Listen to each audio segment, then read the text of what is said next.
Hi, I'm Mike Casey, and thanks for coming back for another edition of Scaling Green's Communicating Energy Lecture Series. This is the clean economy's ongoing conversation at the intersection of media and marketing and policy. And with us today is Richard Caperton. He is a nationally recognized energy finance expert from the prominent think tank Center for American Progress.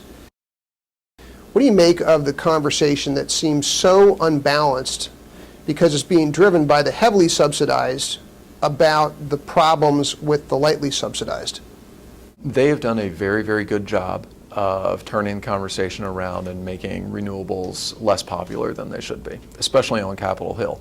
Now, if you go out to the general American public, the public is extremely supportive of clean energy, very supportive of dealing with climate change, very supportive of the economic development and clean air that comes from these investments in clean energy. But you go up on Capitol Hill and it's a different story. It's people talking about drill baby drill and various updates of that. But it's a tough time in Washington, D.C. for national legislation because of that. As clean energy communicators, what's the fundamental value we want to communicate about MLPs? Fairness. And that point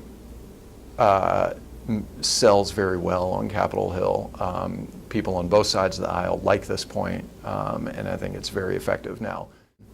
These people are taking our money, they're taking our resource, and then they're profiting from it in a way that you and I can't profit from. It's unfair, and it's especially unfair because it's a resource that's poisoning the air and causing climate change.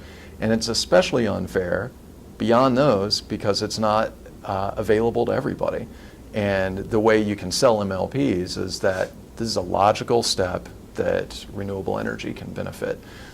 I would also add that we can't be afraid of talking about tax policy. Energy policy is tax policy for the most part in the United States, and we need to find ways to communicate it better.